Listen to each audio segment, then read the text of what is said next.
അങ്ങനെ bubble tea ഒക്കെ കുടിച്ച് വീട്ടിലിട്ട് പോകുമ്പോഴാണ് മസാല ദോശ കഴിക്കാൻ ഒരു ആഗ്രഹം. ഗൂഗിൾ സെർച്ച് ചെയ്തപ്പോൾ അത്യാവശ്യം നല്ല റിവ്യൂ ഉള്ള ഒരു കട കണ്ടു. ബസ് സ്റ്റോപ്പിൽ ചെന്ന് ആദ്യത്തെ ബസ്സിന് തന്നെ അങ്ങോട്ടേക്ക് പോയി. നല്ല ഭക്ഷണം കിട്ടാൻ 1 മണിക്കൂറല്ല, നമ്മൾ എത്ര നേരം വേണമെങ്കിലും ബസ്സിലിരിക്കും എന്നുള്ള അവസ്ഥയായിരുന്നു. നമ്മളീ പോകുന്നത് മുംബൈ 9 എന്ന് പറഞ്ഞ ഈ ഒരു ഷോപ്പിലേക്കായിരുന്നു. അകത്ത് ചെന്നപ്പോൾ നമ്മൾ 2-3 മലയാളി ചേട്ടന്മാരെ പരിചയപ്പെടുകയും ചെയ്തു. ഇവിടുത്തെ ആംബിയൻസും അടിപൊളിയായിരുന്നു. ഇവരുടെ മെനു കാർഡ് കണ്ട് സത്യം പറഞ്ഞാൽ കണ്ണു നിറഞ്ഞു പോയി. മസാല ദോശ തന്നെ വാങ്ങണോ അതോ വേറെ എന്തെങ്കിലും ട്രൈ ചെയ്യണോ എന്നുള്ള കൺഫ്യൂഷനായി. എൻ്റെ ഫ്രണ്ട് ഒരു മാംഗോ ലസ്സി പറഞ്ഞു. ഞാനാണെങ്കിൽ ആസ് യൂഷ്വൽ ഒരു കോഫിയും പറഞ്ഞു. പക്ഷേ കോഫി അത്ര പോരായിരുന്നു. അങ്ങനെ ഞങ്ങളുടെ മസാല ദോശ എത്തി. ഇവിടെ UK വന്നിട്ട് ട്രൈ ചെയ്യുന്നതിൽ ഏറ്റവും സാറ്റിസ്ഫാക്ടറി ആയിട്ടൊരു ഫുഡായിരുന്നു അത്. ഷോപ്പിൽ നിന്ന് ഒരു 5 മിനിറ്റ് നടക്കേണ്ട ദൂരമേ ഉള്ളൂ നമ്മൾ UK വന്നപ്പോൾ ഫസ്റ്റ് സ്റ്റേ ചെയ്തിരുന്ന അക്കോമഡേഷനിലേക്ക്. എന്നാൽ പിന്നെ അതും കൂടെ ഒന്ന് കണ്ടിട്ട് പോകാമെന്ന് വിചാരിച്ച് ഞാനും എൻ്റെ ഫ്രണ്ടും കൂടെ അങ്ങോട്ട് നടന്നു.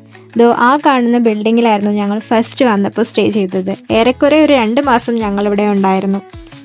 അങ്ങനെ നല്ലൊരു ഫുഡ് കഴിച്ച സന്തോഷത്തിൽ ഞങ്ങൾ നേരം ഇരുട്ടുകയാണല്ലോ, അധികം ലേറ്റ് ആകണ്ട എന്ന് വിചാരിച്ച് ഫസ്റ്റ് വന്ന ബസ്സിൽ തന്നെ കയറി നേരെ വീട്ടിലേക്ക് വിട്ടു.